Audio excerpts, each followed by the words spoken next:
बिस्मिल्लाहिर्रहमानिर्रहीम। अस्सलामुअलैकुम नाज़रीन कराम, नई वीडियो में आपको खुश आमदीद कहते हैं। मोहम्मद बिन सलमान ने तेल बम चला दिया। अब तक की सबसे बड़ी खबर, अमेरिका और यूरोप में थरथली मच गई, कीमतें आसमान तक जा पहुंची। मोहम्मद बिन सलमान और जो बाइडन के दरमियान तलख कलामी इस हद तक जा पहुंची है कि तेल की बंदिश का ऐलान होने वाला है। वीडियो की तफसील में जाने से पहले चैनल पर नए आने वाले दोस्तों से गुजारिश है कि हमारे चैनल को सब्सक्राइब कर लें, बेल आइकन पर क्लिक कर लें, ऑल नोटिफिकेशंस को ऑन कर लें ताकि हमारी नई आने वाली वीडियोस आपको बर वक्त मिल सकें। नाज़रीन कराम, आलमी मंडियों में फिर से तेल की कीमतों में तेजी से इजाफा हुआ है, जिसकी अगरचे अपनी भी कई वजूहात हैं, ताहम रूस की यूक्रेन में फौजी पेशकदमी के बाद उस पर मगरबी दुनिया की जानिब से आयद होने वाली इक्तसादी पाबंदियां तेल की कीमतों में बेयकीनी का बड़ा सबब बनी है। यूक्रेन जंग के बाद ब्रेनेट खाम तेल की फी बैरल कीमत $130 तक पहुंचने के बाद पीर तक उतार चढ़ाव के बाद $112 फी बैरल पर रुकी हुई है। 2021 के दौरान आलमी मंडी में तेल की कीमत $50 से लेकर $86 के दरमियान रही। इस तरह गुज़श्ता बरस ये कीमत औसतन फी बैरल कीमत $71 रही, जो कि उससे पिछले 3 बरसों में सबसे ज्यादा थी।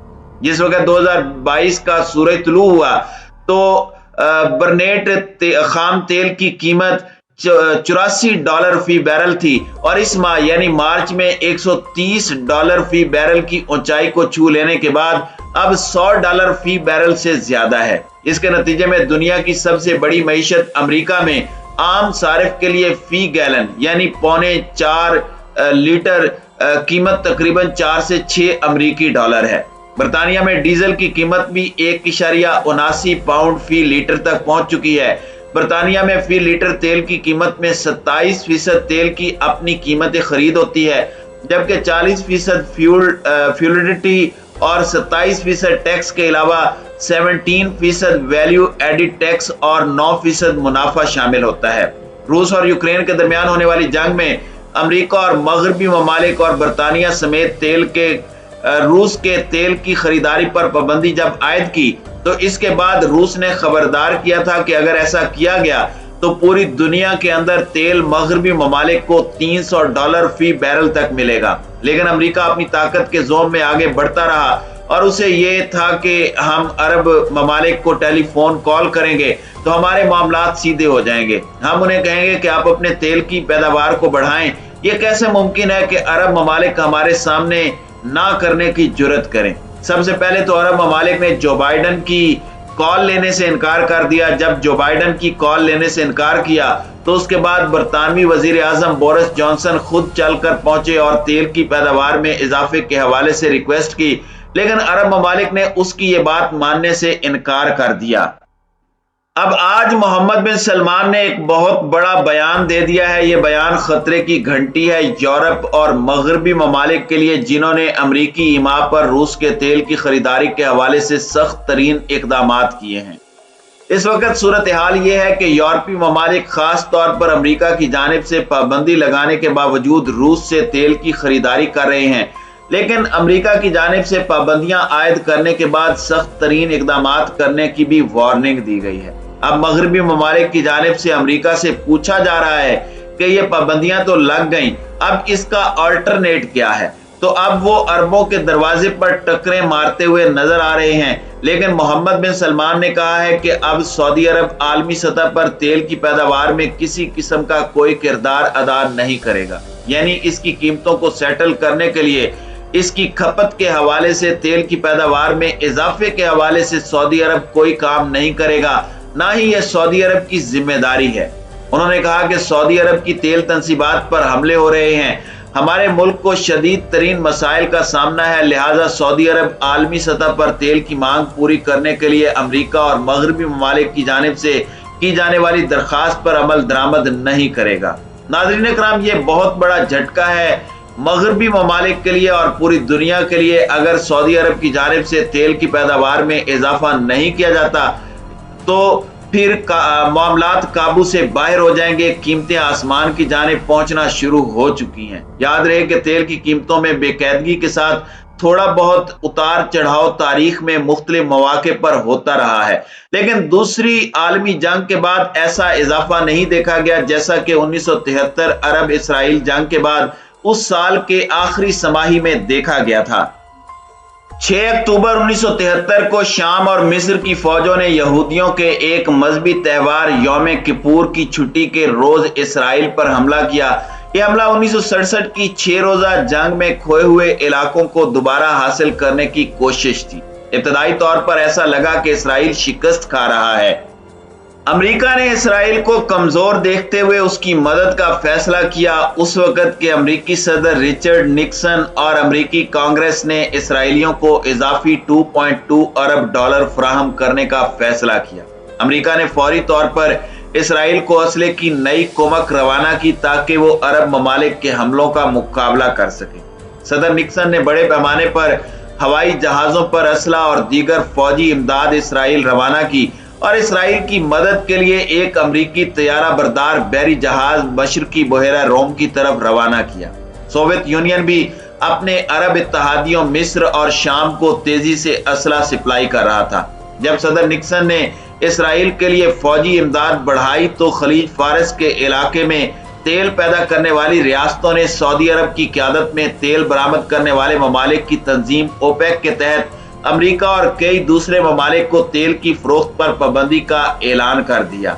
अरब इसराइल जंग के दूसरे हफ्ते यानी 17 अक्टूबर 1973 को इसराइल की हिमायत करने पर अमेरिका और इसराइल के हामियों के खिलाफ बड़ी कार्रवाई करते हुए सऊदी अरब और ओपेक ने तेल की पैदावार में 5% कमी का ऐलान कर दिया, जिससे अमेरिका समेत दीगर मगरबी ममालिक में तेल की सप्लाई की शदीद कमी हो गई।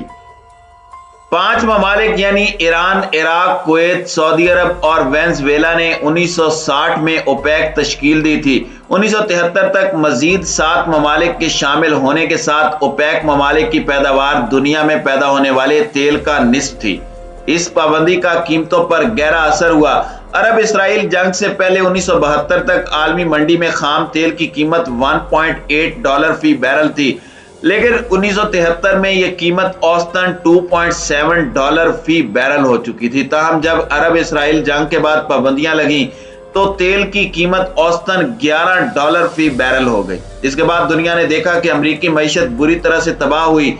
उसके बाद अमेरिका ने इस ब्लैक मेलिंग से बचने के लिए अपने मामलात सेटल कर लिए, अपनी तेल की पैदावार को बढ़ा लिया और दीगर एनर्जीज के ऊपर कन्वर्ट हो गया। लेकिन मगरबी ममालिक जो तेल पर इन्हिसार करते हैं, अगर तेल की पैदावार रूस और सऊदी अरब की जानिब से बंद कर दी गई तो मगरिब तकरीबन उजड़ जाएगा, उनकी इंडस्ट्री तबाह हो जाएगी।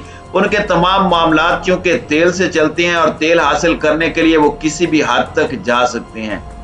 नाज़रीन इकराम, अब हालात काबू से बाहर होना शुरू हो चुके हैं। सऊदी अरब की जानिब से तेल की पैदावार में इजाफा न करना और कीमतों में कमी न करने के ऐलान ने अमेरिका और मगरबी ममालिक के होश उड़ाकर रख दिए हैं। अमेरिका के मरकजी बैंक फेडरल रिजर्व की एक रिपोर्ट के मुताबिक ओपेक ममालिक ने अपने तेल की कीमतें सोने के हिसाब से मुकर्रर की हुई थी, ना कि डॉलर की कदर में। 1973 के तेल के बहरान के बाद ये नया आलमी मालियाती निजाम तश्कील पा चुका है। अरब ममालिक जो सियासी तौर पर तो आजाद हो चुके हैं, अब माली तौर पर आजाद हो गए हैं और एक लिहाज से इस बहरान के बाद अपनी बरामदात का सही फायदा और मुनाफा हासिल करने में कामयाब हो गए हैं। हालिया अरसे में यूक्रेन पर रूस की चढ़ाई के बाद शुरू होने वाले बहरान ने आलमी सियासत और ताल्लुकात में भी नई जिहतें और नई सिमतें मुतारिफ करवाई हैं। सऊदी अरब और मुत्तहिदा अरब अमारात, जो कि अमूमी तासुर के मुताबिक अमेरिका के हर इशारे पर इकदाम करने के लिए तैयार थे, उन्होंने अमेरिकी सदर के फोन सुनने से ही इनकार कर दिया। तेल की कीमतों को मुस्तहकम करने के लिए अमेरिकी सदर ने उनसे तेल की पैदावार बढ़ाने का कहा था, जैसा कि पहले भी होता रहता था। लेकिन इस मर्तबा न सिर्फ 2 खलीजी रियासतों के सरबराहों ने सदर जो बाइडन का फोन सुनने से इनकार किया, बल्कि सऊदी अरब ने तो चीन को तेल की फरोख्त चीनी करेंसी में करने का भी ऐलान कर दिया। इसी तरह इंडिया ने भी रूस के साथ रूसी करेंसी में तेल की दरामद का फैसला किया। तेल की कीमतों को कम करने के लिए अमेरिकी सदर जो बाइडन की इंतजामिया ने वेनेजुएला के उस हुकूमत से राब्ता किया जिसे वो तस्लीम ही नहीं करता। अगर बाइडेन इंतजामिया ईरान के साथ जौहरी मुआहदे को बहाल करके ताल्लुकात बेहतर करने से पहले ही कोशिशें कर रही है, जिसे सूझ समझा जाता है, लेकिन मौजूदा बहरान में अब कोशिशें की जा रही हैं कि मुआहदे को जल्द से जल्द बहाल किया जाए ताकि आलमी मंडी में तेल का एक नया सप्लायर आए और कीमतें कम हो सकें। मोहम्मद बिन सलमान इस वक्त एलानिया तौर पर चीनी ब्लॉक में जा चुके हैं और तेल का लेन देन वो मकामी चीनी करेंसी में करने का इरादा रखते हैं। इसका मतलब यह है कि यह अमरीकी डॉलर जमीन बोस करने की नई हिकमत अमली बदलते हुए हालात के अंदर अमरीका और मगरबी ममालिक का दौर खत्म होता नजर आ रहा है। और जिस तरह से मुस्लिम उम्मा का इत्तेहाद हो रहा है और जिस तरह से नए ब्लॉक की जानिब तमाम ममालिक बढ़ रहे हैं, इसके इशारे मिल रहे हैं कि आने वाला वक्त यूरोप का नहीं बल्कि मशरिक का होगा।